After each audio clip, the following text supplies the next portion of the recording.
At my granddaughter's wedding, I found my name printed beneath the word staff. I held the small ivory card between my fingers for a second longer than necessary, just long enough for the meaning to settle in without anyone noticing the shift in my expression, and then I smiled, the same polite smile I had practiced for decades at family gatherings, the kind that revealed nothing and asked for nothing in return, as if this were all perfectly normal, as if I had not spent the last 3 months helping plan this very day, as if I were not the woman who had quietly covered half the costs when budgets went over and expectations grew larger than anyone wanted to admit. The ballroom at the Whitmore Grand Hotel shimmered under crystal chandeliers, soft golden light reflecting off polished silverware and glasses filled with sparkling water and champagne, and everywhere I looked there were signs of celebration, white roses arranged in tall vases, linen-draped tables set for people who belonged, laughter that floated easily between guests who knew exactly where they were meant to sit. I glanced down at the card again, just to be certain I hadn't misread it, but the word remained the same, neat and deliberate in elegant script, staff. Beneath it, in smaller letters, my name, Margaret Whitmore, reduced to a label that placed me somewhere just outside the story of my own family. A young hostess stood nearby, offering a practiced smile as she guided guests toward their tables, and when she reached me, she glanced briefly at my card and gestured toward the far corner of the room without hesitation, as though this had all been arranged with care and intention. I followed her direction, my heels clicking softly against the marble floor, each step measured, steady, controlled, because there is a particular dignity in not rushing when you have just been quietly dismissed. The staff table sat near the service entrance, close enough to the kitchen that I could hear the low hum of conversation and the occasional clatter of plates, far enough from the main floor that I could see the dance space but not quite feel part of it, and as I approached, a few servers already seated there looked up with mild curiosity before returning to their conversations about schedules and shifts, their voices carrying a rhythm that had nothing to do with family or celebration. I took my seat among them, smoothing the fabric of my navy dress over my knees, the same dress I had chosen carefully that morning, thinking of photographs and memories, thinking of how my granddaughter might look back on this day years from now and remember that her grandmother had been there, proud and present and exactly where she was supposed to be. Across the room, I could see the main table, set slightly elevated, adorned with arrangements more elaborate than the rest, and seated there were the people who mattered most in the story being told tonight, my son Daniel, his hand resting lightly on his wife Vanessa's arm, both of them leaning toward guests with effortless ease, and beside them, my granddaughter Emily, radiant in a way that only youth and certainty can create, her laughter bright and unguarded as she spoke to friends who would remember her exactly as she appeared in this moment. For a brief second, Daniel's eyes swept across the room and passed over me without stopping, not in avoidance, not even in discomfort, but in something far quieter and far more final, recognition without acknowledgement, as though I had already been accounted for and placed exactly where I belonged.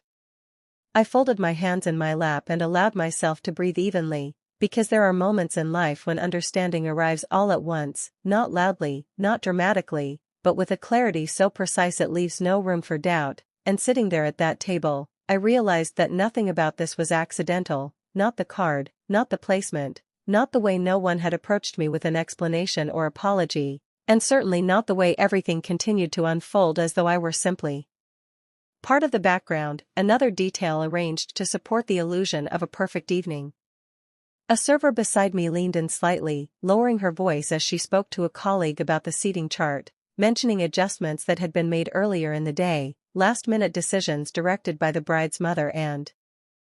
approved without question, and I did not need to hear more to understand how easily a single name could be moved from one table to another when no one intended to object.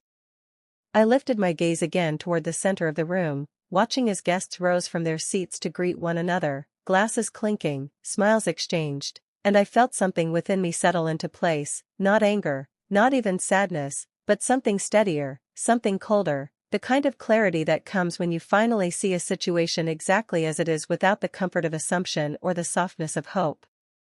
I adjusted the bracelet on my wrist, a simple gold piece I had worn for years, and allowed my smile to return, small and composed, because if there is one thing time has taught me, it is that the most important decisions are rarely made in the moments when everyone is watching, but in the quiet spaces where no one thinks to look, and as the music began to swell and the evening moved forward without me, I understood that this seat, this table, this carefully chosen distance was not an ending, but the beginning of something they had not yet considered. I remained at that table longer than anyone would have expected, long enough for the initial curiosity of the staff around me to fade into quiet acceptance, long enough for the rhythm of the evening to settle into something predictable, and in that stillness I began to notice the details that had been carefully arranged to keep me exactly where I was. A young waiter across from me checked his watch and whispered something about timing, about when the main course would be served and which tables would receive attention first, and I followed his gaze instinctively toward the center of the room where the important guests were seated, where laughter rose more easily and glasses were refilled before they were ever empty. No one from my family had come to find me. No one had leaned down with a gentle explanation or even a careless excuse. Instead, the evening moved forward as though my absence from their table required no acknowledgement at all. I picked up the glass of water placed in front of me and took a small sip, careful not to disturb the calm I had created around myself, because there is a certain kind of strength in remaining composed when everything around you suggests you should feel otherwise. From where I sat, I could see Vanessa clearly, standing near the wedding coordinator with a clipboard in hand, her posture confident, her gestures precise, directing small adjustments with the ease of someone who believed she was in complete control of the narrative unfolding around her. She leaned in to speak to the coordinator, her voice low but firm, and I watched as the woman nodded quickly, making a note and moving away without question, as though every decision Vanessa made carried an authority that no one thought to challenge.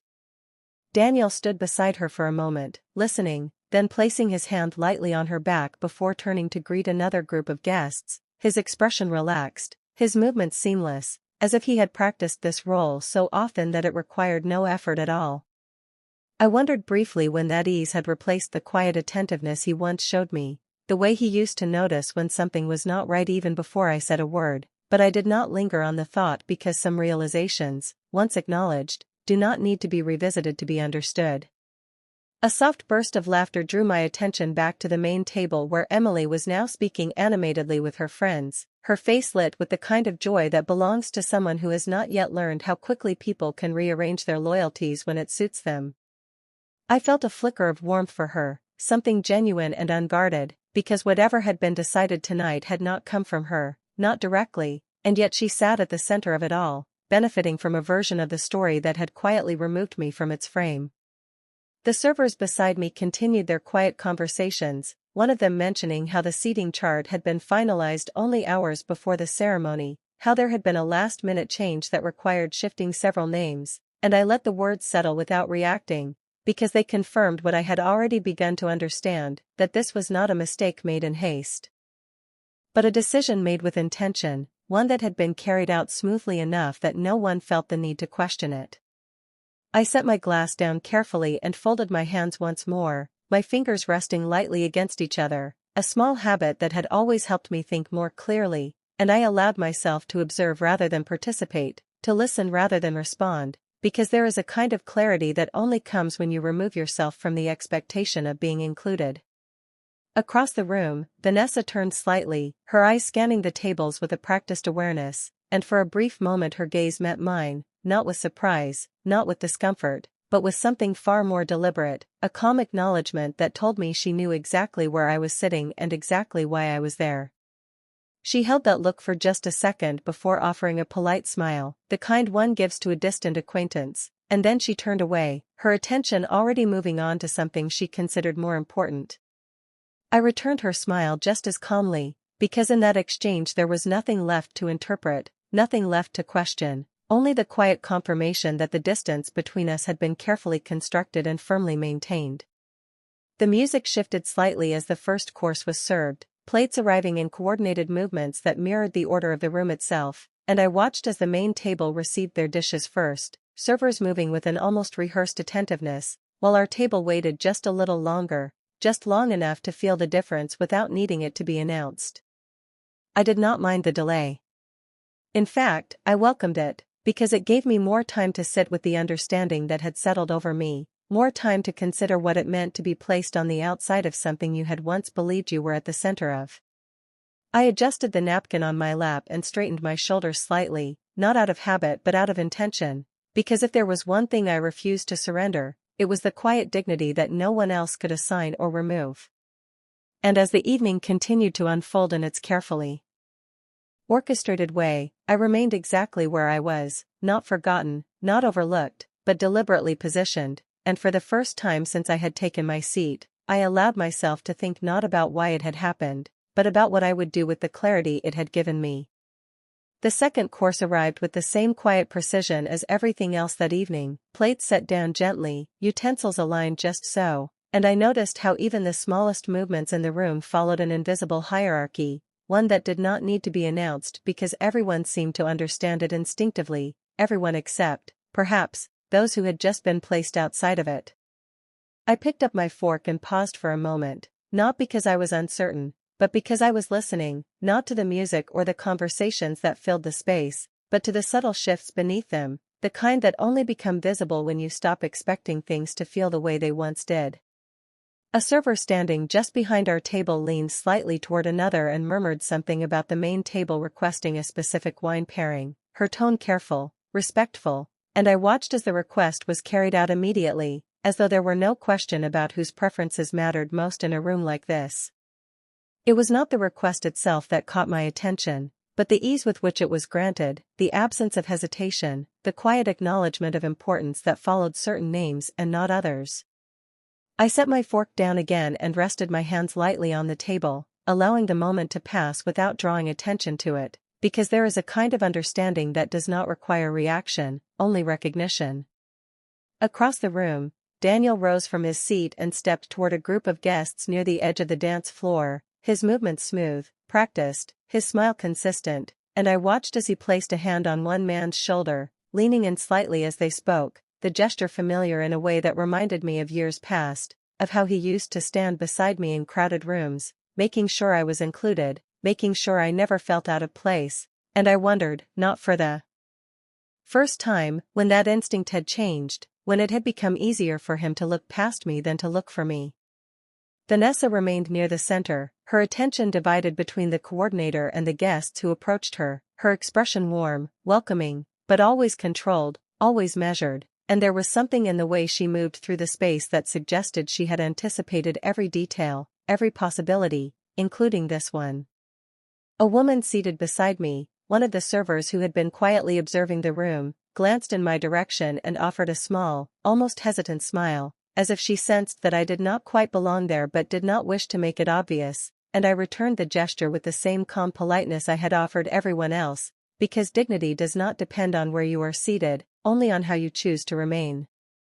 The music shifted again, softer now, signaling the transition toward the first dance, and I could feel the attention of the room begin to gather toward the center, conversations lowering, chairs adjusting, anticipation building in a way that felt both natural and carefully orchestrated. I turned slightly in my seat to face the dance floor more directly, my posture straight, my expression composed, because I wanted to see it clearly, not from the perspective of someone excluded, but from the perspective of someone who understood exactly what she was witnessing. Emily stepped forward, her hand resting lightly in that of her new husband, her smile bright, her eyes reflecting the soft glow of the lights above, and for a moment, the room seemed to narrow around them, every detail arranged to highlight the beginning of something new. I watched her closely, not with judgment, not with resentment, but with a quiet awareness that she stood at the center of a story that had been shaped long before she understood its full meaning, a story that had already made room for her while quietly removing someone else. As they began to move, slow and deliberate, guided by the music, I felt a memory surface, not as a sharp ache but as a distant echo, of another time, another dance, another moment when I had believed that the roles we held within our family were steady, unchanging, rooted in something that could not be rearranged so easily. I allowed the memory to pass without holding on to it, because tonight was not about what had been, but about what had been revealed. A faint vibration from my purse drew my attention, subtle enough that no one else would notice, and I reached for it slowly, carefully, keeping my movements small and controlled as I opened it just enough to glance at the screen. A single message had appeared, brief, direct, and entirely expected, and as I read it, I felt that same steady clarity settle more firmly into place, the kind that does not rush or overwhelm but simply confirms what you have already begun to understand. I closed my purse gently and returned my gaze to the dance floor, my expression unchanged, my posture the same, because nothing about this moment required an outward response, not yet. Around me, the room remained focused on the couple at its center, the music guiding their steps, the guests watching with quiet admiration, and no one seemed to notice that at the edge of it all, at a table meant for those who served rather than those who celebrated, I had already begun to see the evening differently, not as something I had been pushed out of, but as something I now observed with a clarity that no longer depended on being included. I folded my hands once more, resting them lightly in my lap, and allowed a small, composed smile to return, because the truth, once seen clearly, does not need to be announced to be powerful, and as the first dance continued under the soft glow of the chandeliers, I understood that the distance they had created for me was not a limitation, but a vantage point, one that would allow me to act when the time was right, without interruption, without resistance, and without the need to explain myself to anyone at all. The music carried on, soft and deliberate, filling the space between conversations as the couple moved across the floor, and I noticed how easily the room adjusted around them, how every guest seemed to lean slightly forward, drawn into a moment that had been carefully designed to feel effortless, as though nothing outside of it could possibly matter. I remained seated, my gaze steady, my posture unchanged, because there is a certain discipline in allowing a moment to unfold without inserting yourself into it, especially when you already understand more than anyone else realizes. A man at the table beside ours stood to take a photograph, angling his phone toward the center, and for a brief second I saw myself reflected faintly in the screen, small and distant, positioned at the edge of a frame that was never meant to include me, and I found that I did not mind the distance as much as I might have expected, because distance, when chosen for you, can become something else entirely when you decide how to use it. The song came to an end with polite applause, the kind that fills a room without overwhelming it, and as Emily and her husband stepped back, smiling, I watched as Vanessa moved forward almost immediately, her timing precise, her presence seamless, guiding the next part of the evening with the quiet authority she had maintained from the beginning. She exchanged a few words with the coordinator, then turned slightly, scanning the room once more, her gaze passing over each table in a way that suggested she was confirming everything remained exactly as she intended. When her eyes reached mine again, there was no hesitation, no flicker of surprise, only that same composed acknowledgement, and I understood then that whatever had been arranged tonight had not been done in secrecy, but in confidence, in the certainty that I would accept it without disruption, that I would remain exactly where I had been placed. I let the realization settle without resistance, because it did not sting in the way such things often do, not anymore, not when the pattern had already revealed itself so clearly. A server approached our table with a tray of glasses, offering them with a polite nod, and I accepted one, holding it lightly in my hand without drinking, more aware of the movement around me than of anything else, because the room had begun to shift again, conversations rising, chairs adjusting, people preparing for the next transition, and within that movement there were small details that stood out more sharply than the rest. I noticed the way Daniel laughed a little too quickly at something one of the guests said, the way his shoulders remained slightly tense even as he tried to appear relaxed, and I wondered if he felt it too, that quiet awareness beneath the surface, or if he had already convinced himself that everything was exactly as it should be. Nearby, two guests spoke in low voices, their words drifting just enough for me to catch fragments, mentions of the venue, the arrangements, the generosity behind it all, and I recognized the tone immediately, the assumption that someone had made all of this possible, someone whose presence was expected even if it was not acknowledged directly. I set my glass down gently, the faint sound of it touching the table barely noticeable, and I allowed my attention to settle inward for a moment, not to escape the room, but to gather the thoughts that had been forming quietly since I first saw that card. It was not anger that guided me, nor disappointment, but something steadier, something that had been shaped over years of watching, of understanding how easily roles can be rewritten when people believe there will be no consequence. I adjusted the bracelet on my wrist again, the small, familiar weight grounding me, and I thought of the decisions that had been made leading up to this evening, the conversations I had not been included in, the assumptions that had been made about what I would accept, about how I would respond. Across the room, Vanessa lifted her glass slightly, addressing a group of guests with a smile that suggested everything was proceeding perfectly, and I watched as they responded in kind, their expressions reflecting the version of the evening she had created for them, one in which every detail aligned with her intentions. It was a well-executed performance, I could not deny that, but like all performances, it depended on what was seen and what was not, on what was included and what was quietly left out.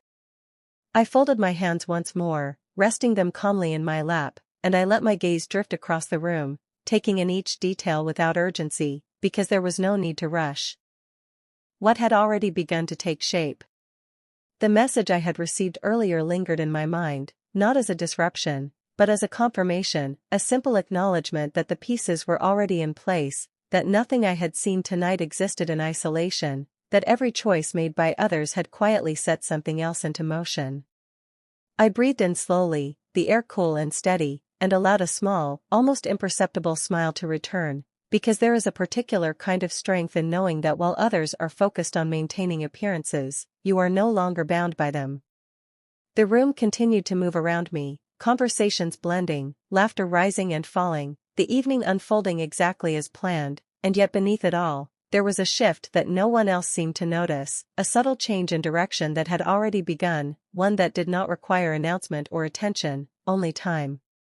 I remained where I was, composed, observant, entirely present, because sometimes the most important part of any story is not the moment when everything appears to go wrong, but the moment when you realize it has already begun to turn in a direction no one else has considered. And as I sat at that table, surrounded by people who believed they understood exactly what was happening, I knew with complete certainty that they had overlooked the one thing that mattered most, not my presence, not my seat, but my silence, and what it would allow me to do next. The evening continued to unfold with the same careful rhythm, each moment sliding seamlessly into the next, and I could feel the structure of it all more clearly now, not just the visible arrangement of tables and guests, but the quieter architecture beneath it, the decisions that had shaped who was seen and who was not, who was acknowledged and who was quietly set aside. I reached for my glass again, lifting it slightly before setting it back down untouched, because I was no longer paying attention to the details that once mattered to me, the menu, the music, the timing of each course, and instead I found myself observing something else entirely, the subtle alignment of people, the way certain conversations clustered around influence and proximity, the way others drifted at the edges, unnoticed unless they made an effort to be otherwise. A voice behind me spoke a little louder than intended, a man explaining to someone how the wedding had come together so beautifully, how every detail felt effortless, and I recognized the tone immediately, the kind that assumes generosity without questioning its source, the kind that praises the outcome without ever considering who made it possible. I did not turn to look at him. I did not need to. I had heard that tone before, many times, in many rooms, always attached to events where my presence had been expected but not necessarily valued.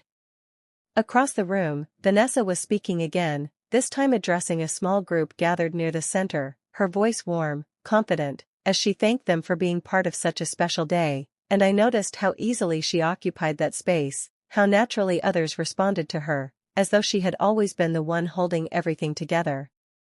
Daniel stood just behind her, nodding along, his expression supportive, his posture aligned with hers in a way that left no room for ambiguity, and I allowed myself a brief moment to study him, not with disappointment, but with a quiet curiosity, because there was something in the way he carried himself tonight that felt practiced, rehearsed, as though he had already made peace with a version of events that did not include me in the way it once had. I folded my hands once more, resting them lightly in my lap, and I let my gaze drift across the room until it settled, almost unintentionally, on a man standing near the far wall, someone I recognized immediately even though I had not expected to see him here. His name was Thomas Green, a family attorney who had worked with us for years, someone who understood more about the structure of our affairs than most people ever would, and he stood there quietly, observing the room with a composed expression that suggested he, too, was paying attention to more than just the celebration. Our eyes met briefly, and in that single glance there was an understanding that required no words, a recognition of timing, of awareness, of something already set into motion. He gave a slight nod, almost imperceptible, and then turned his attention elsewhere, blending back into the background of the event as though he had never stood out at all. I returned my gaze to the table in front of me, my fingers brushing lightly against the edge of the linen, and I allowed the significance of that moment to settle, not as a surprise, but as a confirmation of what I had already begun to realize.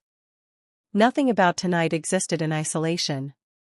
Every choice, every placement, every quiet decision had been part of a larger pattern, one that extended beyond this room, beyond this evening, into something far more structured, far more deliberate than anyone here seemed to consider. A server approached to clear the plates, moving efficiently, respectfully, and I offered a small nod of acknowledgement as she reached for mine, because even in this moment, even in this position, I understood the importance of recognizing those who did their work without recognition, perhaps more clearly than I ever had before. As she moved on, I glanced once more toward the center of the room, where the next part of the evening was beginning to take shape, speeches being prepared, microphones adjusted, attention gradually shifting again, and I knew that soon there would be words spoken about family, about love, about support, about the people who had made this day possible. I wondered briefly if my name would be mentioned, if there would be even a passing acknowledgement of the role I had played, but the thought did not linger, because by now, I understood that acknowledgement was not something that would be offered freely, not in this room, not in this version of the story. I adjusted the bracelet on my wrist once more, feeling its familiar weight, and I allowed a small, composed smile to return, because the absence of recognition no longer felt like a loss, not when I had already begun to see the full picture more clearly than anyone else present. The music softened again as someone stepped forward to speak, the room quieting in response, and I remained exactly where I was, still, attentive, entirely present, because there are moments when the most powerful thing you can do is simply wait, to allow others to reveal themselves fully, to speak, to act, to confirm what you already know without interruption. And as I sat there, at a table never meant for me, listening to the carefully chosen words begin to fill the space, I understood with complete certainty that while they believed they had defined my place for this evening, they had also, without realizing it, given me something far more valuable, a clear and unobstructed view of who they had chosen to be, and that knowledge, once seen, would not remain contained within the walls of this room for long. The first speaker began with a familiar tone, warm and polished, the kind of voice that knew exactly how to hold a room, and I listened as he spoke about love, about new beginnings, about the strength of family, each word carefully chosen, each pause measured, and I found myself noticing not what he said, but what he did not say, the quiet omissions that shape a narrative just as clearly as the words themselves. Applause followed, soft at first and then gathering, filling the space with approval. And as the sound faded, Vanessa stepped forward, her smile steady, her posture composed, accepting the attention as though it belonged to her naturally, as though she had always stood at the center of moments like this. She thanked everyone for coming, her voice carrying easily across the room, and I watched as she spoke about planning, about effort, about the joy of bringing people together, her words painting a picture that felt complete to those who did not know how it had been constructed. There was no hesitation in her delivery, no uncertainty, only confidence, and I realized that she was not pretending, not entirely, because from her perspective, this version of events likely felt true, shaped by the choices she had made and the roles she had assigned to others. Daniel joined her a moment later, placing a hand lightly at her back, his presence supportive, aligned, and when he began to speak, his tone was softer, more personal, but still careful, still controlled. And I listened as he spoke about Emily, about pride, about watching her grow into the person she had become. He mentioned memories, moments from years past, stories that drew gentle laughter from the room, and for a brief second, I wondered if any of those memories included me in a way that would be spoken aloud, if there would be even a passing acknowledgement of the years that had quietly supported the life he now described. But the moment passed, and the words continued without interruption, flowing smoothly into expressions of gratitude directed toward guests, toward friends, toward everyone who had been part of the journey, and I understood then that omission, when done with enough care, can feel almost invisible to those who are not looking for it. I sat still, my hands resting lightly in my lap, my expression unchanged, because there was nothing in those words that required a response from me, not anymore. Around me, the staff at the table listened politely, some of them nodding along, others focused on their tasks, and I found a certain clarity in being surrounded by people who were not invested in the performance unfolding at the center of the room, people who understood roles in a different way, who recognized that not every presence needs to be acknowledged to be essential. As Daniel finished speaking, the applause returned, stronger this time, and I joined in quietly, my hands moving together with the same calm rhythm as everyone else, because recognition, when given, does not need to be selective to be sincere. The room shifted again as glasses were raised, toasts offered, and I noticed how quickly the energy moved forward, how easily attention transitioned from one moment to the next, leaving behind what had just been said without questioning what had not been included. I reached for my purse again, not hurriedly, not in a way that would draw attention, but with the same measured movement I had used before, and I allowed myself a brief glance at the screen, at the message that had arrived earlier and the confirmation that followed it, simple, direct, and entirely sufficient. Everything had been set into motion. Nothing more needed to be done, not here, not in this room, not in this moment. I closed my purse gently and placed it back beside me, my posture unchanged, my expression composed, because outwardly, nothing had shifted, nothing had been revealed, and that was exactly as it should be. Across the room, Vanessa leaned in to speak to someone seated nearby, her smile returning effortlessly, her attention already focused on the next interaction, the next moment to manage, and I watched her for a second longer than before, not with judgment, not with resentment, but with a quiet understanding of the confidence that comes from believing you have accounted for every variable, every possibility. It is a powerful position to hold, I thought, to feel certain that nothing has been overlooked, that every detail has been controlled, and yet it is also a fragile one, because it depends entirely on the assumption that no one else is operating outside of that control. I let that thought settle without expression, because it did not need to be spoken to be true.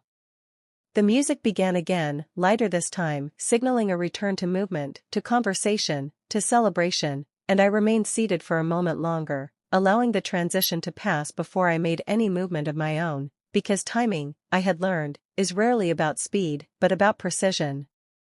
I adjusted the fabric of my dress once more, smoothing it carefully, and I allowed my gaze to move across the room one last time, taking in the arrangement as it stood, the positions everyone held, the roles they had chosen, the story they believed they were telling. Then, slowly, without drawing attention, I rose from my seat, not in response to anything that had just been said, not as a reaction, but as a decision, one made quietly, deliberately, and entirely on my own terms, because there comes a point when observation is no longer enough, when understanding must be followed by action, and as I stood there for a brief moment, unseen among those who believed they understood everything about this evening, I knew with complete certainty that what came next would not require their permission, their acknowledgement, or their approval, only their absence from the decision itself. I moved with the same quiet precision I had held all evening, stepping away from the table without drawing attention, my heels making only the faintest sound against the polished floor, because there is a difference between leaving in reaction and leaving with intention, and I had no interest in being seen as the former. The room remained absorbed in its own rhythm, conversations weaving together, laughter rising and falling, music filling the spaces in between, and no one noticed the exact moment I crossed from the edge of the room toward the corridor that led away from the ballroom, a transition so subtle it felt almost invisible, and in many ways, it was. The hallway beyond the main doors was quieter, the sound of the celebration softened to a distant murmur, and I paused there briefly, not out of hesitation, but to allow the shift in atmosphere to settle, to let the contrast remind me of exactly where I stood, not just physically, but in every sense that mattered. The lighting was cooler here, less flattering, more honest, and I welcomed it, because there is clarity in spaces that are not designed to impress. A member of the hotel staff passed by with a tray, offering a polite nod as he continued on, and I returned it with the same calm acknowledgement I had given throughout the evening, because respect, unlike recognition, is something you can choose to give regardless of circumstance. I reached into my purse and took out my phone, holding it for a moment before unlocking the screen, my movements steady, deliberate, and as the familiar interface appeared, I selected the contact I had already prepared, the number I had not needed to look up, because it had been part of my life for many years, part of decisions far more significant than this evening alone. The line rang once, then twice, and then Thomas Green's voice answered, calm and composed, as though he had been expecting the call, which, in truth, he had. I did not waste time with pleasantries. I did not need to explain where I was or what had happened. He already understood enough, and what mattered now was not the story, but the timing. I spoke quietly, my voice even, giving him the instruction we had discussed earlier, the one that did not require elaboration, only confirmation, and there was a brief pause on the other end before he responded with a simple acknowledgement, the kind that carries weight without needing emphasis. It is done, he said, his tone steady, professional, and I felt a subtle shift settle within me, not relief, not satisfaction, but something more grounded, the quiet certainty that comes when a decision moves from intention into action. I ended the call without prolonging the moment, slipping the phone back into my purse as easily as I had taken it out, and I stood there for a second longer, not because I needed time, but because I understood the importance of stillness before returning to a space where everything appeared unchanged. When I stepped back toward the ballroom, the sound grew gradually louder again, the music blending with voices, the energy of the room carrying on without interruption, and as I re-entered, nothing about the scene had shifted outwardly, nothing had been disrupted, and that was exactly as it should be. I walked along the edge of the room rather than through its center, my path unremarkable, my presence easily overlooked, and I noticed how simple it was to move unnoticed when no one was expecting to see you, how easily a person can exist within a space without being acknowledged, and I found that I no longer resisted that invisibility, because it allowed me a freedom I had not fully recognized before. Vanessa stood near the main table again, speaking with a group of guests, her expression bright, her posture confident, and Daniel remained nearby, engaged in conversation, both of them fully immersed in the version of the evening they believed they controlled, and I observed them for a moment, not with emotion, but with clarity, because whatever had been set in motion now existed beyond this room, beyond their awareness, beyond their ability to adjust or redirect. I returned to my seat at the table, smoothing my dress as I sat, my movements calm, composed, indistinguishable from before, and one of the servers glanced at me briefly, offering a small, polite smile that I returned without hesitation, because nothing about my demeanor needed to change for what had already begun to unfold. The room continued to celebrate, to move forward, to follow the pattern that had been designed, and I allowed myself to become part of that stillness again, not as someone waiting, but as someone who had already acted, who no longer needed to anticipate what would come next because it had already been decided. I folded my hands lightly in my lap once more, my posture steady, my expression neutral, and I let my gaze drift across the room, taking in the details as I had before, the arrangements, the conversations, the carefully maintained appearances, all of it continuing as though nothing had changed, and in that moment, I understood something with complete clarity, that the most significant shifts are often the ones no one notices until they have already taken effect, until the moment arrives when the outcome can no longer be ignored.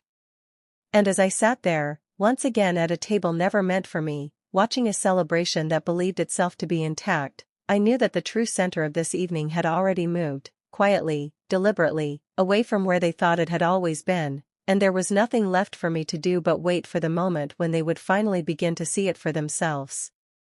The evening had settled into a kind of polished momentum, the kind that carries people forward without asking them to look too closely at what has already passed, and I sat quietly within it, my presence unchanged, my role outwardly the same, while beneath that stillness everything had already shifted in ways no one else had begun to notice. The music had grown livelier now, guests rising from their seats, the dance floor filling gradually with movement and laughter, and I watched as Vanessa stepped gracefully into the center of another conversation, her gestures light, her expression perfectly aligned with the atmosphere she had so carefully curated, as though nothing could disrupt the balance she believed she had achieved. Daniel followed closely behind, his attention divided between her and the guests around them, his posture relaxed in a way that suggested comfort, familiarity, and I observed him for a moment longer than I had before, not searching for anything new, but confirming what had already become clear, that he had chosen his position fully, without hesitation, without looking back.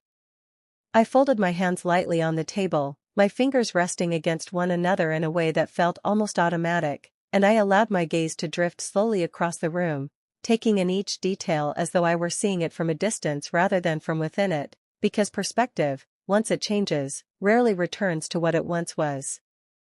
A server passed by with a tray of desserts, the presentation precise, the arrangement deliberate, and I noticed how each plate was delivered according to the same invisible order that had governed everything else that evening, priority given without explanation, attention directed where it was expected, and I accepted my portion with a small nod, setting it in front of me without immediately touching it, because I was no longer participating in the rhythm of the event in the same way. I was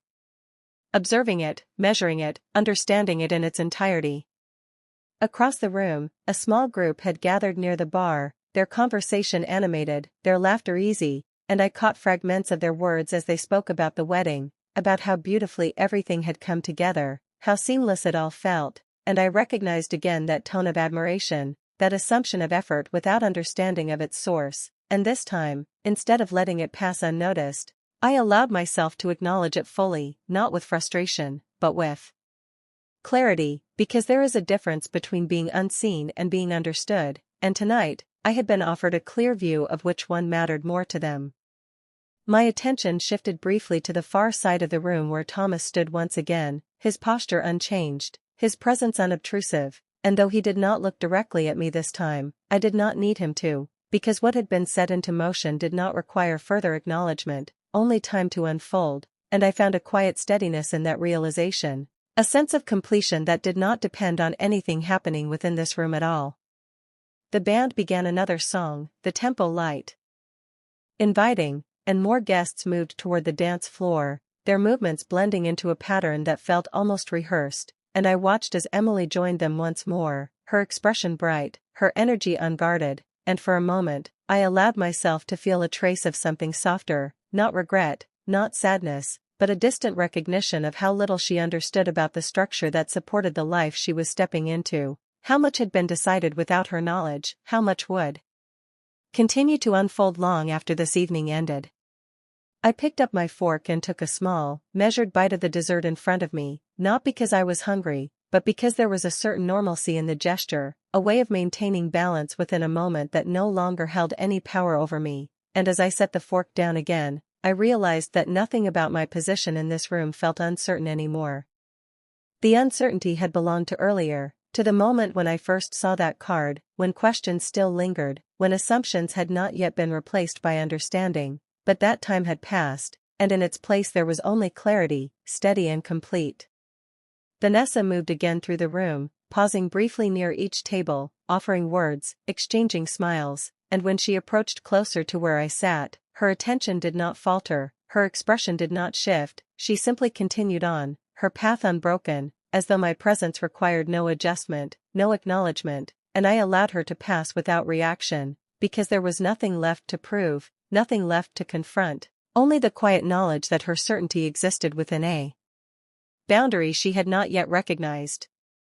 I leaned back slightly in my chair, my posture relaxed but composed, and I let my gaze rest on the dance floor once more, the movement, the music, the laughter, all of it continuing exactly as intended, and I understood then that the most significant changes rarely announce themselves in the moment they occur, they exist quietly, beneath the surface, waiting for the right time to be revealed, and as I sat there, surrounded by a celebration that believed itself to be complete, I knew that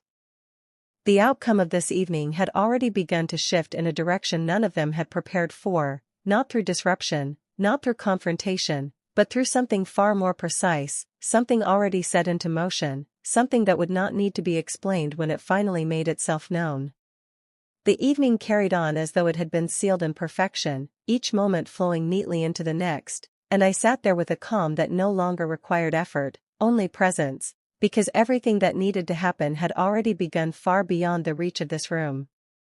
The music rose again, fuller now, and more guests filled the dance floor, their laughter weaving through the air in a way that suggested ease, comfort, belonging, and I watched them without interruption, without envy, because I was no longer measuring my place against theirs. Vanessa moved effortlessly among them, pausing to speak, to adjust, to ensure that every detail continued to align with the image she had created, her confidence intact, her control unchallenged, and I recognized in her posture the certainty of someone who believed the evening had already reached its peak, that everything important had already been secured. Daniel stood near her again, his attention fixed on the people directly in front of him, his world narrowed to the conversations he could see and manage, and I realized that neither of them had looked beyond the boundaries of the space, beyond the immediate, beyond what could be seen and affirmed in real time. I reached for my glass once more, lifting it slightly before setting it back down, the gesture small, almost habitual, and in that simple motion I felt the final shift settle into place, not something dramatic or sudden, but something steady, complete, like the closing of a door that had been quietly open for far too long. Across the room, Thomas remained where he had been, unobtrusive, patient, his presence as steady as it had been earlier, and though no one around him seemed to take notice, I understood that his role, like mine, did not require visibility to be effective. A guest nearby began speaking about the future, about plans, about how this day marked the beginning of something lasting, something secure, and I allowed myself a brief acknowledgement of the words, not because they held weight for me, but because they revealed how firmly everyone believed in the permanence of what they saw, how easily people trust what is presented when it appears complete. The band slowed the tempo, guiding the room into another transition, and I noticed how quickly people followed, how naturally they adjusted without questioning the direction, and I understood then that most people move through moments like this without ever considering what lies beyond them, without asking who truly holds the structure together once the music fades. I leaned back slightly in my chair, my posture relaxed but composed, and I let my gaze move one last time across the room, taking in the arrangement as it existed now, the final shape of the evening as they understood it, every role defined, every position assigned, every detail aligned with their expectations. Vanessa laughed softly at something someone said, her expression bright, her confidence unchanged, and Daniel nodded along beside her, his agreement quiet but consistent, and I realized that for them, nothing had shifted at all, not yet, not in a way they could see, not in a way they would question. I folded my hands once more, resting them lightly in my lap, and I allowed a small, composed smile to return, because there is a particular kind of peace that comes when you no longer need to be included in order to understand, when you no longer need acknowledgement to know your place. The lights dimmed slightly, the music softening as the evening moved toward its final moments, and I remained exactly where I was, not waiting, not anticipating, simply present in the knowledge that everything beyond this room was already changing in ways they had not prepared for. I rose slowly from my seat, not to draw attention, not to interrupt, but because there was nothing left here that required my presence, nothing left to observe, nothing left to confirm, and as I stepped away once more, my path quiet, my movement unnoticed, I understood that the most significant part of this night would not be remembered for what happened under these lights, but for what had already been set into motion beyond them. And as I reached the edge of the room, pausing just briefly before stepping into the quiet of the hallway once again, I allowed myself a final thought, steady and certain, that by the time the music ended and the last guest walked out believing they had witnessed a perfect celebration, the foundation beneath everything they trusted would no longer belong to them at all,